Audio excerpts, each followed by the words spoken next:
Hello साथियों, मैं सौरभ कुमार सिंह और लगातार इस विषय की चर्चा हो रही वो है बिहार में शिक्षक बहाली के मुद्दे को लेकर।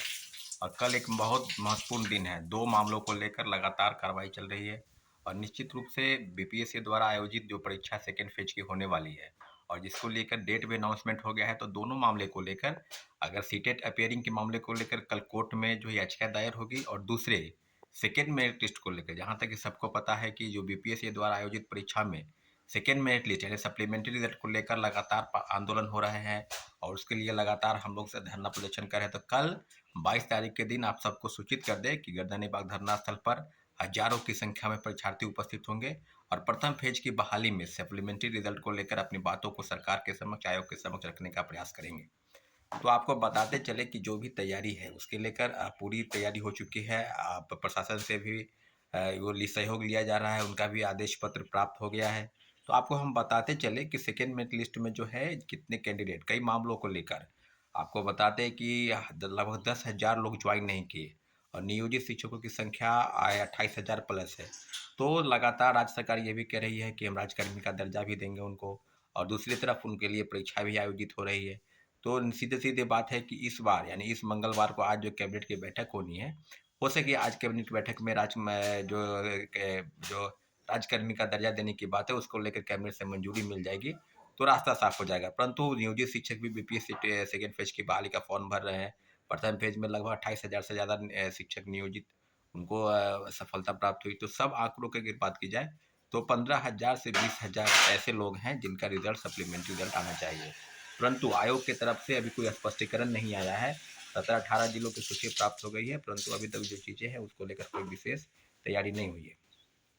तो हम लोग एक बात आपको बता दें कि लगभग जो सूचनाएं प्राप्त हो रही है कई जिलों से, जो बातें हैं और जो खबरें निकल कर आ रही है कि लगभग 5,000 के आसपास ही रिजल्ट निकलना चाहिए, परंतु ऐसा नहीं है। कई जिलों से सूचनाएं अभी प्राप्त हो रही है।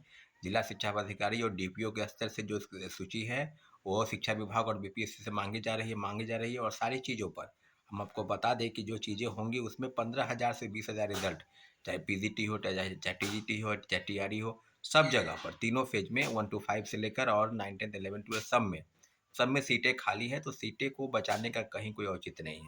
अगर हम ये भी मान के चले, अगर ऐसा नहीं होता है तो सीधे सीधे ये कहा जाए कि ये सीटों का एक घोटाला स्तर है, क्योंकि 1,22,324 का जो आंकड़ा है और उसमें लगभग आप ही बता रहे हैं कि लगभग 90,000 लोग ही ज्वाइन किए। कई हजार लोग जो है फर्जी प्रमाण पत्र के आधार पर जो है वो डिग्री नियुक्ति पत्र पा लिए, उनको भी, उन पर भी कार्रवाई की सुई लटक रही है, उन पर भी कार्रवाई चल रही है। और जिलों से लगभग कोई ऐसा जिला नहीं है जहाँ से फर्जी प्रमाण पत्र के आधार पर नियुक्ति पत्र प्राप्त नहीं कर लिए हो। तो सीधे सीधे कहा जाए तो घोर लापरवाही है, चाहे शिक्षा विभाग का हो, चाहे बीपीएससी का हो, किस स्तर पर क्या हुआ है। परंतु इतना जरूर है कि आने वाले समय में जिस तरह की विद्यार्थियों के मन में जो आशंका है और उनकी एक उम्मीद है कि बीपीएससी कम से कम 20,000 सप्लीमेंट्री रिजल्ट निकालेगी, परंतु इन सब चीज़ों को लेकर कहीं से अभी तक कोई क्लियर मैसेज नहीं आया है। तो आपको हम बता दें कि बीपीएससी द्वारा आयोजित ये जो सेकेंड फेज की बहाली है उसमें भी लगभग 1,20,000 पदों की बात की जा रही है। तो सीट को, वैकेंट सीट को कंपनसेट किया गया और अब भी जो बाकी है, जितने कैटेगरी का, प्रत्येक कैटेगरी में उतना ही मांग है, तो फिर उस सीट को बचाने का कहाँ कोई औचित्य है। जितना कट ऑफ गया है, मिनिमम कट ऑफ, उसके पास पास जितने भी रिक्वायर्ड कैंडिडेट हैं और उनकी जो मांग है उनका यही है कि सप्लीमेंट्री रिजल्ट निकाला जाए। अब प्रत्येक कैटेगरी में कितना रिजल्ट आएगा, चाहे पीजीटी हो, टीजीटी हो, चाहे टीआरई हो, तो सब जगह तो हम लोग का एक स्पष्ट मानना है कि पीआरटी में सीटों की संख्या 1 to 5 में कितनी है। आप ओवरऑल चीज़ें बताइए, कहाँ कहाँ किन किन विषयों पर शिक्षकों की भारी मात्रा की कमी है, उस सब चीज़ों पर आप एक डाटा प्रस्तुत कीजिए। परंतु अभी तक जो संभावना है वो है कि कम से कम 20,000 रिजल्ट जो है वो हम लोगों की संभावना है कि निकलेगा। परंतु जो खबरें निकल कर आ रही है कि लगभग 5,000 ही रिजल्ट निकलेगा। अगर ये सब चीज़ है तो कल एक महत्वपूर्ण एक बैठक है, बैठक के बाद धरना प्रदर्शन होगा और जो भी चीज़ सरकार के समक्ष मांगों को रखने का एक प्रयास है।